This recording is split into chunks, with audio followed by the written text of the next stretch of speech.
많은 질문을 받은 그 주제 중에 하나가 뭐냐면은 점에 관한 거예요. 점.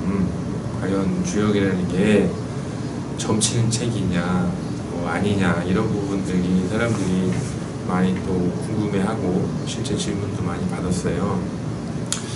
그 부분에 관해서 현재 이 주역을 누천년 연구했던 이 학계에서는 어떻게 정리가 되고 있는지 그 부분을 간략하게 말씀을 드릴게요. 네, 여기라는 게 음양인데 음양이 두 가지 모습 또는 두 가지 속성이 있어요.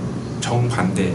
무슨 얘기냐면 음양이라는 것은 제가 처음 그 기초편에서 말씀을 드렸듯이 이름일양이라는 것은 한 번 밤이 되고 한 번 낮이 되고 이게 번갈아 가면서 하는 거예요.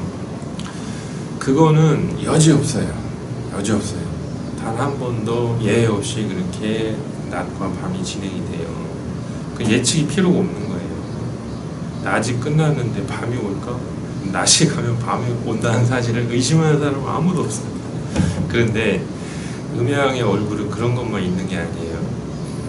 그거는 거시의 세계고, 거시의 세계에는 그렇게 누구도 삼척 동자도 다 알아요. 아, 이제 낮이 지나니까 이제 밤이 오겠다 이런 거. 그런데 이 미시의 세계는 그 누구도 모르는 그런 부분이 있는 거예요. 그 누구도 모르는 부분. 그래서 그 주역에서는 그 두 부분을 어떻게 표현을 하고 있냐 이렇게 표현을 하고 있어요. 똑같이 음양인데 똑같은 음양인데 다른 음양이 아니에요. 똑같은 음양인데 한쪽에서는 이게 한 번씩 번갈아 가면서 들어온다. 이걸 이름일양이라고 했죠. 이게 어떤 정연한 그 우주 또 이 인간이 관통한 질서다. 그래서 한 번은 음이 되고 한 번은 양이 되는 게 도라고 했죠. 그런데 정반대의 부분은 뭐냐? 이 현상이 음이 될지 양이 될지를 도저히 헤아릴 수가 없다. 이걸 뭐라고 주역에서 하냐면 이걸 신이라고 해요. 신이라는 것은 음양 작용 중에는 이렇게 그 삼척 동자도 다 아는 그러한 아주 일정한 그 흐름도 있지만은 그 누구도 헤아리지 못하는 그런 게 있대요. 예를 들어 볼까요? 현실에서 대표적인 게 뭐냐면 주가죠. 주식. 왜냐? 주식이 만약에 오늘 올랐으니까 내일 내리겠다 이러면 얼마나 좋겠어요. 그건 다 알지. 사람들이 나 말고도 다 아니까 사실 좋을 일도 없네. 그런데 오늘 올랐어요. 그렇다고 내일 오를까요? 내릴까요? 모르지. 자, 이 세상의 그 음양의 흐름은 그렇게 두 부분으로 항상 그게 동전의 양면이라는 이야기예요. 그게 그래서 옛날 분들이 이렇게 질서 정연한 이 도리의 부분에서 우리가 그런 의미를 잘 찾아가지고 현실 생활에 정말 균형 있게 살자, 아주 의미 있게 살자. 이게 이제 의리적인 세상을 좀 의리적으로 바라보는. 그런데 이제 이 음양의 또 다른 측면, 도저히 저 헤아릴 수 없는 걸 어떻게 헤아릴 수 있는 방법이 있을까? 아, 있다. 이렇게 생각한 거예요. 어떻게? 그게 신이냐면은 이 신과 그 신의 속에 들어가면 되는 거 아니냐. 입신이라는 말은 주역에 있는 말이에요. 그런 의식 세계에 깊이 들어가면은 그거를 미래를 알 수가 있다. 그래서 이 부분이 이제 소위 말해서 점의 영역인 거예요. 그러니까 여기라는 것은 지금까지 이제 정리된 바에 의하면 그렇게 어떤 철학, 어떤 이런 우주의 어떤 법칙, 질서 이런 것들을 깨우쳐가지고 현실을 정말 중용지도로 균형 있게 살자라는 이 의리적인 그런 관점도 있지만 이런 면도 있기 때문에 특히 송대 주자라는 학자가 대표적이죠. 그분은 아예 표명을 했어요. 뭐를? 당신 이전까지의 역의 철학은 이쪽으로 조금 그 편향된 경향이 있다. 그런데 원래 주역이 가진 원래의 본래의 그 의미는 점이다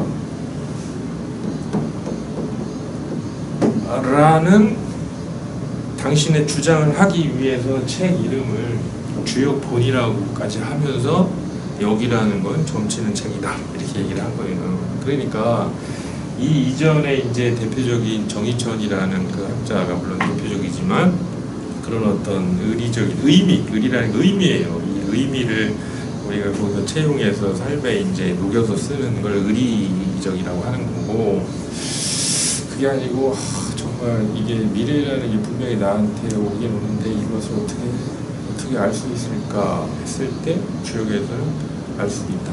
근데 그 두 가지 방법을, 하나는 신을 쓰면 알 수 있고 하나는 수를 지극히 운용을 해야 한다. 극수. 그러니까 미래를 안다는 방법이 두 가지 있는 거예요, 주역에서. 하나는 신이지래. 그 신의 그것과 합의를 하면 알 수 있다. 하나는 극수지래. 근데 알 수 있는데 그냥 주관적으로 아는 게 아니고 객관적인 수의 운용. 왜? 만물이 변화한다는 거는요, 다 수가 변화한다는 거예요. 꼭 피타고라스 얘기를 안 해도 모든 만물이라는 게 수로 뭐 조직이 돼 있고 구성이 돼 있다라고 하면 만물이 변한다는 건 곧 그 수가 변하는 거거든요. 그렇기 때문에 그 수를 운용을 해야 된다라는 생각을 한 거예요. 그러니까 두 가지지. 주역의 점은 두 가지. 하나, 인식의 부분이고 객관적인 수의 운용의 부분이 있는 거예요. 그게 다 들어가 있는 게 소위 말하는 주역 계사전의 시초를 가지고 점을 치는 방법이에요. 그러니까 시초를 가지고 점을 친다는 건 그래서 두 가지가 다 들어가 있지. 뭐 마음 자세가 들어가 있고 실제로 지켜야 할 수가 있어요. 거기 수리가.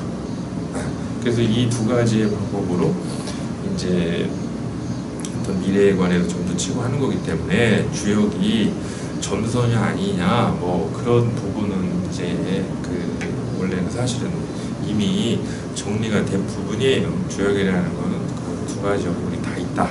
그래서 상과 수의 체계로 계산과 수의 어떤 체계로 이렇게 체계화돼 있고, 그걸 가지고 삶의 의미도 던져주면서 또 그걸 가지고 또 앞날도 점을 치는, 이제 그렇게 좀 종합적으로 이해를 하시면 될 것 같아요. 그래서 오늘은 좀 그 어떤 객관적인 수리라는 부분, 그리고 이제 정신적으로 여기서 얘기하는 그 어떤 그 신이라는 이제 그 부분. 근데 어떤 심신에 관한 그런 부분들은 각자의 어떤 수양과 노력에 비례하는 부분이기 때문에 지리하게 말씀드릴 필요는 없을 것 같고, 여기서는 그러면 그렇게 지켜야 할 진짜 수리가 있는지, 그래서 그 방법, 어떻게 그 수를 우리가 운용을 해서 거기에 미래를 우리가 이제 계사전에 나온 대로 점을 칠 수 있을까? 그 부분을 한번 이제 공부를 해보는 거예요. 그래서 먼저 그 수에 관한 이론을 최대한 요약을 해서 간결하게 말씀을 드릴 텐데, 그래도 그 부분이 사실 일반 분들이 보기에는 난해한 부분이 있어요. 그렇다 하더라도 어쨌든 그 정석대로 한번 제가 말씀을 드려볼게요.